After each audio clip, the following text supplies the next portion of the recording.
힘써 하나님을 알자라는 제목으로 말씀을 전하도록 하겠습니다. 사무엘은 어떤 사람이었습니까? 사무엘은 젖을 떼자마자 이 한나가 하나님께 약속한 것, 서원한 대로 여호와의 전에서 섬기도록 하였죠. 그리고 여호와의 전에서 잘 섬기는 사람으로 오늘 말씀에서 묘사를 하고 있습니다. 하나님 전에서 섬기는 사람으로 사무엘을 묘사를 하고 있고요. 엘리 제사장의 그 두 아들 홈리와 비느하스는 그렇지 않죠. 홈리와 비느하스는 행실이 나쁘다. 여호와 하나님을 알지 못하다라는 그런 표현을 하고 있습니다. 사무엘과 엘리의 두 아들 홈리와 비느하스는 어떻게 보면 그 엘리 제사장의 그 영향력 아래에 있는 사람이었죠. 엘리 제사장이 돌보고 엘리 제사장이 가르치고 그들의 어떤 신앙 교육을 전담하고 있었다라고도 볼 수 있는 것입니다. 그들이 가지고 있는 환경은 동일한 환경이에요. 같은 환경 가운데 그들이 있는 것이에요. 전혀 이질적인 환경에 놓여 있지 않다라고 하는 것이죠. 제사장의 두 아들하고 지금 사무엘은 엘리 제사장, 그 당시 어떤 영적으로 어떻게 보면 둔감한 제사장이었는데 그 제사장 아래에서 공히 그들이 훈육을 받고 있었음에도 불구하고 나타나는 현상은 전혀 달랐다라는 것이에요. 사무엘은 이스라엘 왕정 국가의 기틀을 놓는 데 있어서 중요한 역할을 감당하게 됩니다. 사울에게 기름을 부어서 왕으로 세우고 사울 이후에 다윗에게도 기름을 부어서 왕으로 세운 어떤 영적인 지도자였고 당대의 탁월한 선지자라고 볼 수가 있는 것이죠. 그런데 이 사무엘이 누구 아래서 자랐다고요? 이 엘리 제사장 아래서 자란 것이죠. 물론 그 뒤에는 누가 있습니까? 기도하는 어머니 한나가 있었죠. 그것을 배제할 수 없지만 사무엘이 지금 있는 그 환경하고 엘리 제사장의 두 아들 홈리와 비느하스가 있는 환경은 별반 다르지 않다라는 것입니다. 성도 여러분, 우리가 신앙생활 하는 데 있어서 환경이 굉장히 중요해요. 좋은 환경이 만들어지는 건 너무너무 중요해요. 그래서 그 믿음의 가정에서 아이들이 자라는 거 너무너무 중요하다는 것입니다. 교회 분위기도 마찬가지예요. 이 교회 분위기와 이 환경 너무너무 중요해요. 예배에 집중할 수 있는 그런 분위기를 만들어가는 건 너무너무 중요해요. 그래서 우리가 하나님께 예배할 때도 집중할 수 있고 은혜 받는데도 그것이 너무너무 중요한 역할을 감당하고 있지만 환경이 전부가 아니라는 거예요. 환경이 전부가 아니라는 거예요. 만약에 환경이 전부라고 한다면 어때요? 엘리 제사장의 두 아들 역시 사무엘처럼 잘 됐어야만 하는데 그렇지 않다는 것이에요. 우리 환경이 너무너무 중요해요. 신앙생활 하는 데 있어서 교회 분위기라든지 이런 환경이 중요하긴 하죠. 우리 교회 위치도요. 사람들이 많이 살고 있는 그 아파트 단지에 있는 거하고 이곳에 있는 곳과 분명히 차이가 있죠. 환경이 중요하긴 하지만 그것이 전부가 아니라는 거예요. 그것이 전부가 아니라고 한다면 우리가 무엇을 하지 말아야 된다는 거예요? 환경을 절대 탓해서는 안 된다라고 하는 것입니다. 같은 그런 배경 아래서 사무엘이 나오기도 한 것이고 엘리의 두 아들 홈리와 비느하스가 나오기도 한 것이었기 때문에 환경이 중요하긴 하지만 그 환경이 전부가 아니라고 하는 것을 우리에게 알려주고 있는 것입니다. 성도 여러분, 환경이 전부가 아니라고 한다면 우리가 어떻게 됩니까? 우리의 삶에 있는 그 여러 가지 그런 환경들을 이런 것들을 받아들일 수도 있어야 되는 것입니다. 우리 하나님께서 나에게 지금 허락하신 남편, 나에게 허락하신 그 아내, 나에게 있는 그 자녀들 더딘 것 같지만 하나님이 나에게 가장 합당하기에 나에게 허락하신 것이에요. 나와 함께 사는 그 부모, 시부모님이 될 수도 있고 그것이 친정어머니가 될 수도 있고 또 시동생들도 함께 살 수가 있지만 그런 환경 왜 나만 이런 거야 라고 하지 말고 우리 하나님께서 나에게 주신 환경이다 라고 받아들이는 것이 1차적으로 우리에게 필요하다는 것입니다. 그 가운데에서 우리가 살아가게 될 때 하나님 뜻이 이 가운데 있음을 우리가 발견하게 될 때 그 가운데서 하나님을 잘 섬기고 그 가운데에서 나에게 맡겨주신 그런 가족들을 사랑으로 잘 섬기게 되어질 때 그 가운데에서 우리의 신앙이 더욱더 깊어지게 될 것이고 우리의 가정이 그리고 우리의 교회 공동체가 더욱더 건강하게 세워질 수 있다는 하는 것을 말씀해 주고 있는 것입니다. 내가 감당할 수 있기 때문에 나같이 이렇게 부족한 남편을 붙여주시는 것이고 또 우리가 감당할 수 있기 때문에 우리 하나님께서 지금 우리 아내들을 우리 하나님께서 나에게 붙여주셨다라고 하는 사실이죠. 감당할 수 없으면 우리 하나님께서 그렇게 하지 않으세요. 그런데 우리가 생각할 때 정말 힘듭니다. 정말 괴롭습니다. 라고 할 때 우리가 어떻게 돼요? 내가 힘듭니다. 내가 어렵습니다. 누구에게 지금 기도를 해야 돼? 하나님께 맡기는 거죠. 우리 하나님께서는요. 지혜를 주십니다. 능히 감당할 수 있는 지혜를 주세요. 그 지혜를 가지고 있으면 어때요? 지금 현재 있는 그런 상황들을 우리가 감당할 수 있는 그런 힘들을 우리 하나님께서 우리에게 주시고 그것을 극복해 나갈 수 있도록 우리 하나님께서 우리를 만들어 주신다는 사실이에요. 우리가 불편하고 우리가 원망하고 우리가 가지고 있는 이 상황들을 악화시키는 것은요 너무나 쉽게 되는 거예요. 그냥 내버려두면 악화돼요. 그냥 내버려두면 그 가정은 병들게 돼 있고 망가지게 돼 있는 거예요. 하나님께서 우리에게 능히 감당할 수 있기에 얼마든지 그 가운데서 극복해 나가며 이 가정을 건강하게 세워나갈 수 있기 때문에 하나님께서 나에게 이 가정을 허락하셨다. 하나님께서 나에게 자녀를 허락하시고 남편을 허락하시고 아내를 허락하셨다라고 하는 생각들을 우리가 가지게 될 때 하나님 그래도 너무너무 힘든데요. 하나님 지혜를 주십시오. 우리 하나님 지혜를 주시는데 그냥 뭐 간당간당하게 지금 막 목말라 죽겠는데 혀 끝에다 물 한 방울 떨어뜨리는 그 정도의 은혜를 주시는 것이 아니라 후히 넘치도록 우리에게 채워주신다는 거예요. 어떤 것을 지혜를 능히 감당해낼 수 있는 그런 지혜를 우리 하나님께서 주신다는 것이에요. 우리 하나님께서 우리에게 기도할 수 있는 특권을 왜 주셨어요?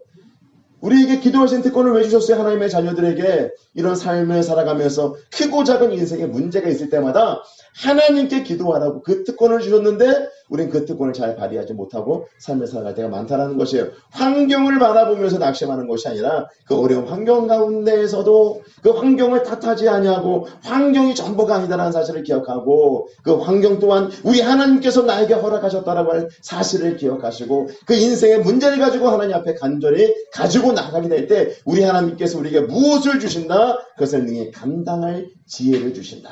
이겨나갈 수 있는 그 힘을 하나님께서 주신다. 극복할 수 있도록 우리 하나님께서 만들어 주신다. 일단 기도하자고요. 기도함으로 무릎으로 우리 하나님께 나아감으로 통하여서 우리의 삶의 문제들을 극복하고 성숙한 신앙의 모습으로 우리 하나님을 잘 섬기는 우리 가정 또 우리 교회를 건강하게 세워나가는 저와 성도 여러분 모두가 되시기를 주의 이름으로 축복합니다. 중요한 것은 무엇이다? 환경이 중요하다. 좋은 환경이 중요하지만 그것이 전부가 아니다. 나에게 주신 그 환경은 하나님께서 허락하신 것이다. 견디기 힘들 때 그것을 무엇으로 만들어라? 기도 제목으로 만들고 하나님께 기도하라. 그럴 때 우리 하나님께서 문제를 해결해 주시기도 하시고 그것을 이겨나갈 수 있는 극복할 수 있는 그 힘을 우리에게 공급하신다. 이와 같은 사실을 기억하시고 우리 삶의 문제를 기도 제목으로 만들어서 우리 하나님께로 더 가까이 나가시는 저와 성도 여러분 모두가 되시기를 주의 이름으로 축복합니다. 이 홈리와 비느하스가 잘못한 것이 무엇인가? 13절에 있는 말씀을 볼까요?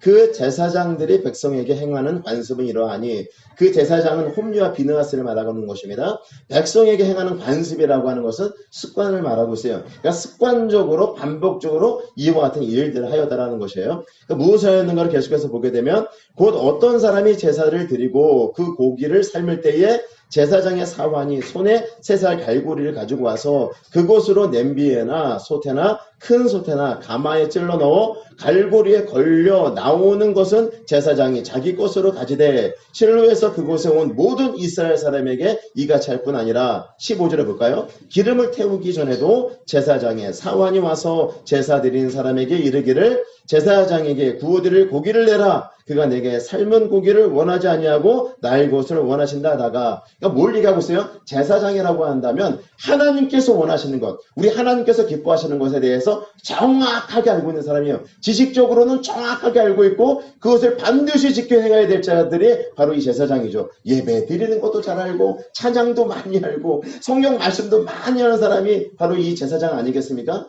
그러니까 무엇을 어떻게 되는지 하나님과 그 백성들 사이에서 어떻게 중보의 역할을 해야 되는지 누구보다도 잘 아는 사람이 바로 이 제사장이었는데 이 제사장 홈리와 비느하스가 지금 무엇을 하고 있어요? 하나님의 말씀을 어기고 있는 거예요. 하나님의 말씀에 순종하지 않고 있는 거예요. 가장 잘 섬겨야 될 자들이 하나님께 순종하지 아니하고 하나님의 말씀대로 지켜 행하지 않는 그런 모습들을 보여주고 있는 것입니다. 16절에 볼까요? 그 사람이 이르기를 반드시 먼저 기름을 태운 후에 내 마음에 원하는 대로 가지라 하면 그가 말하기를 아니라 지금 내가 그렇지 아니하면 내가 억지로 빼앗으리라 하였으니 그러니까 뭘 얘기하고 있어요? 사람들이 옆에서 이야기를 해주는 거예요. 바른 삶이 무엇인지 하나님을 어떻게 섬겨야 될지를 이야기해 주는데요. 그 귀가 닫혀 있는 거예요. 아무리 말해도 듣지 않아요. 내 욕심대로 하겠다라는 것이에요. 내가 하고 싶은 대로 하겠다라는 것이에요. 우리가 신앙생활하면서 중요한 것이 무엇입니까? 하나님 말씀이 우리 귀에 들려야 돼요. 말씀이 귀에 들려야 돼요. 말씀이 들리지 않으면 우리가 하나님 앞에 기도를 해야 돼요.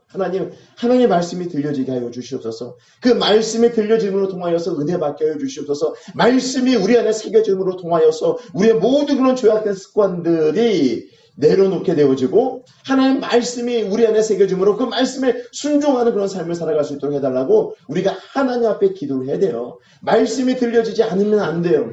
예배 드릴 때 말씀이 들려지지 않으면 그거보다 더 큰 고통은 없어요. 하나님 말씀이 들려지기를 원합니다. 정말 내가 귀를 종고 세우고 정말 그 초롱초롱한 눈으로 하나님의 귀와 말씀을 듣기를 원하는데 말씀이 들려지지 않습니다. 말씀이 들려지지 않습니다. 예배를 드리는데 그 예배가 은혜가 되지 않습니다. 하나님 앞에 간절히 기도하게 될 때 우리 하나님께서 우리의 귀가 열려지게 할 것이고 우리의 마음이 뜨거워지게 할 것이고 그리고 우리 입을 열어 하나님을 전심으로 찬양할 수 있도록 우리 하나님께서 만들어 주신다라고 하는 사실이죠. 그래서 우리가 예배 드릴 때 정말 마음을 다하여서 하나님을 예배 드리는 그 기쁨을 회복하는 저와 성도 여러분 모두가 되시기를 주의 이름으로 축복합니다. 여러분 말씀이 들리지 않는데 그냥 예배 드리는 이것으로만 만족하시면 안 돼요. 이것으로 오늘 목사님 말씀 전하는 거 잘 들리지도 않고 하지만 그래도 난 예배 드렸어. 그래서 예배 드리고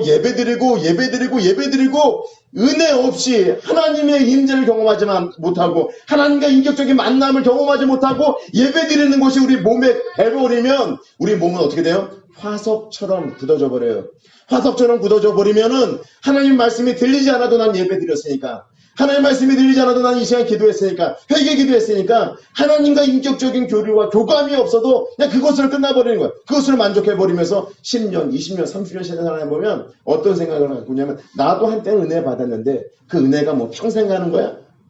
나도 예배 드릴 줄 알아. 이렇게 말하면서 말씀이 안 들리는 거죠. 기도해도 하나님과 인격적인 교제가 나눠지지 않는 거죠. 우리 마음밭이 화석처럼 굳어지기 전에 우리 마음을 다시 갈아엎는 하나님 말씀이 들려지게 하여 주시옵소서.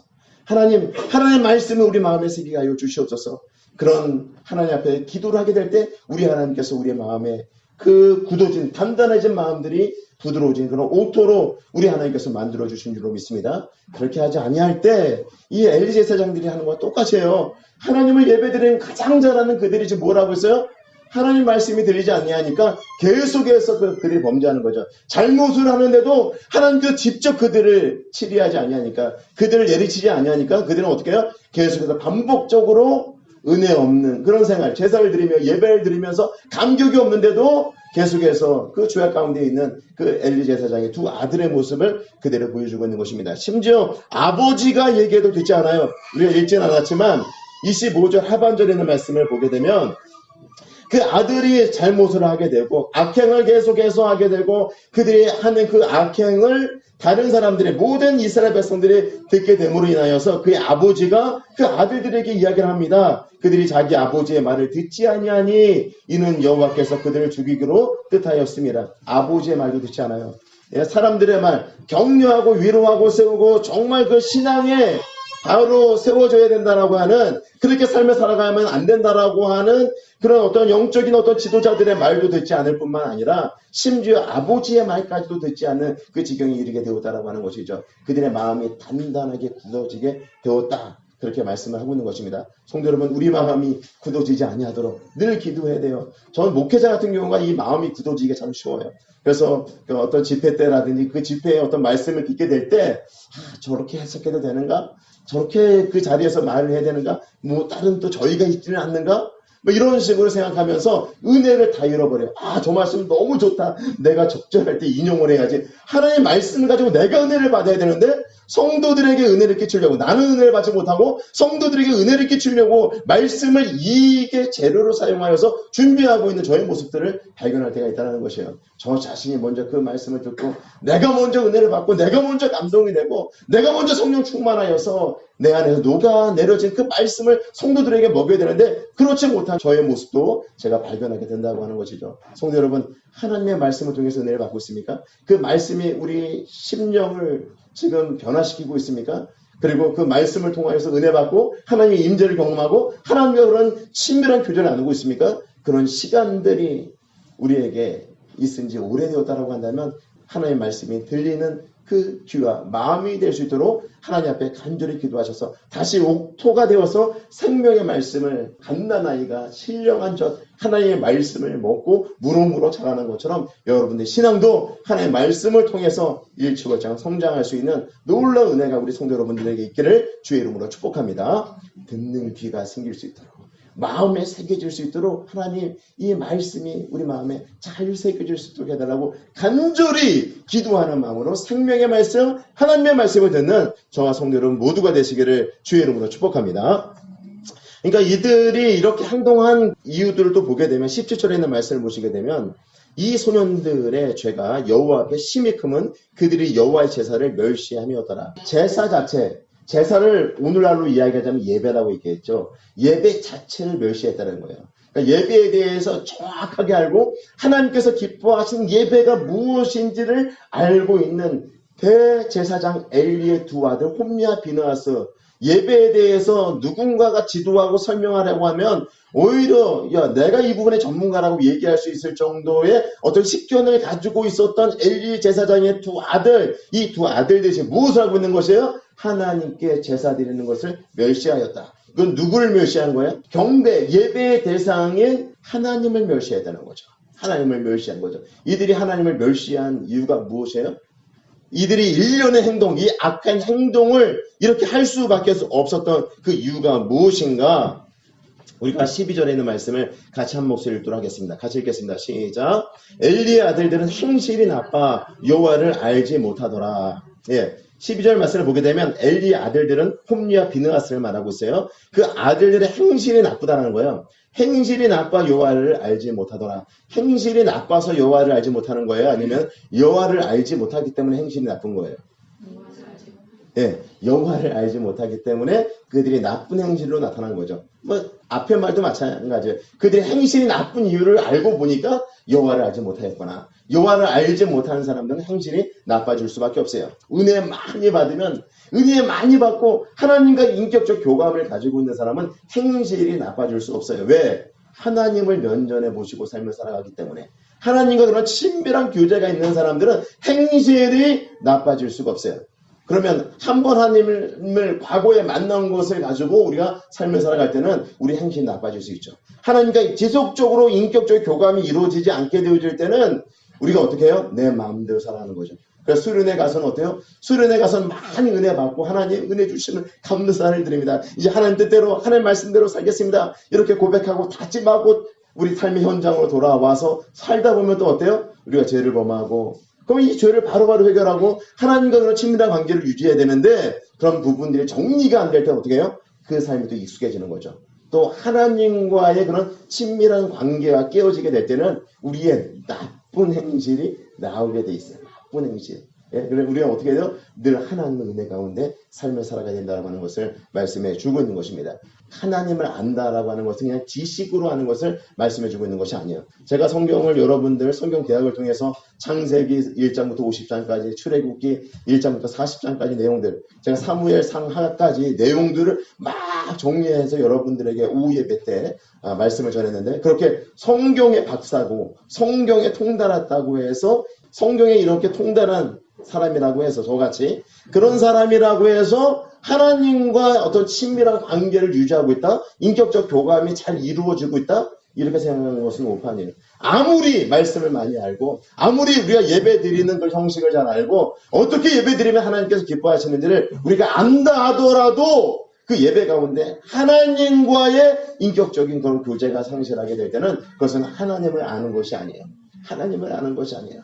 말씀을 통하여서 우리가 하나님을 알게 된 것이 있다라고 한다면 그 말씀대로 치열하게 살아가는 것이죠. 또 하나님과 그런 친밀한 관계 속에서 끊임없이 기도의 끈을 유지하면서 하나님과 교제를 하게 될 때 인격적 교감 계속해서 일어나면서 지식으로만 아는 것이 아니라 우리가 경험적으로 그 하나님을 알게 된다는 것입니다. 엘리 제사장의 그 아들들은 지식적으로는 누구보다도 하나님에 대해서 알고 하나님께서 기뻐하시는 예배가 무엇인지를 알고 있는 자들이었지만 그들을 향해서 성경 말씀은 하나님을 아는 자라고 이야기하지 않아요. 지식으로 많이 아는 것, 종교적 어떤 행위들을 우리가 많이 하는 법을 알고 우리가 종교적 언어에 익숙해지는 것, 이것이 하나님을 아는 것이 아니라고 말하고 있다는 것입니다. 진정으로 하나님을 아는 것은 그분과 인격적인 만남을 통해서 그분을 경험하여 아는 것, 그것이 진정으로 하나님을 아는 거죠. 그렇게 경험하는 자만이 우리가 하나님을 제대로 예배하며 삶을 살아갈 수 있게 된다라고 하는 것을 말씀해 주고 있는 것입니다. 하나님을 알아가는 일에 힘을 내시기 바랍니다. 예수 그리스도의 장성한 분량에 이르기까지 계속해서 하나님을 알아가는 그 일에 힘을 내시는 저와 성도 여러분 모두가 되시기를 주의 이름으로 축복합니다. 지식으로만 아는 것이 아니라 그 말씀을 통하여서 그 말씀을 가지고 살아냄을 통하여서 경험하여서 아는 그 하나님을 아는 저와 성도 여러분 모두가 되시기를 주의 이름으로 축복합니다. 그렇게 하나님을 알아가는 삶을 살아갈 때 우리의 삶에 평화가 일어나는 것이에요. 그냥 지식으로 하나님을 알고 예배드리는 것으로 그냥 끝나버리게 될 때 우리의 악한 행실은 계속해서 나타날 거예요. 그리고 우리의 삶이 변하지 않는다라고 우리가 입술로 이야기할지 몰라요. 교회를 오래 다녀도 예수를 오래 믿어도 하나님의 말씀을 오래 들어도 내 삶이 바뀌지 않는데요. 그건 뭘 얘기하는 거예요?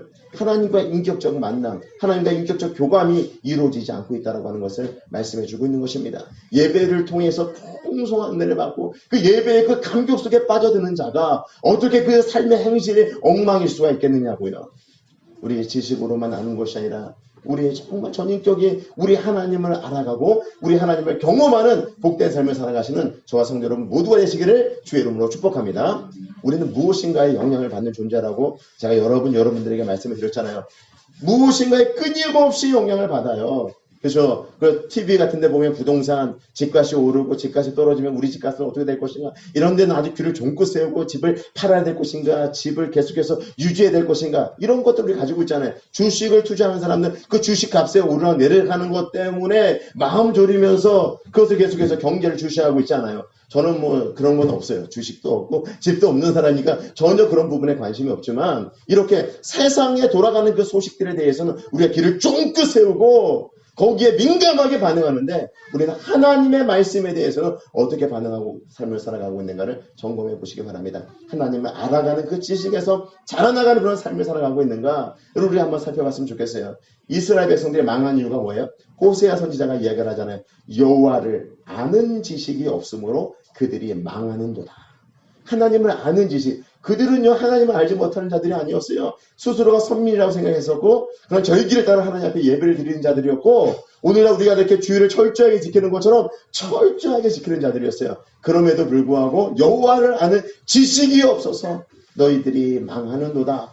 그냥 지식이 아니라 경험하여서 하는 지식, 인격적인 만남을 통해서 하는 지식, 그 지식이 없어서 망한다라고 말씀하고 있는 것입니다. 성도 여러분, 하나님을 아는 지식, 인격적인 그런 교감을 통해서 우리 하나님을 만나는 그 지식 안에서 자라나가는 그 지식이 점점 여러분들이 커지고 하나님을 경험하여서 아는 그 지식으로 인하여서 여러분들이 예배드릴 때도 은혜롭게 예배드리고 여러분 삶에서도 힘들고 어려운 그 순간이 온다 하더라도 하나님과 그런 인격적인 만남과 교감과 경험을 통해서 넉넉히 이겨나가는 복된 삶을 살아가시는 저 성도 여러분 모두가 되시기를 주의 이름으로 축복합니다.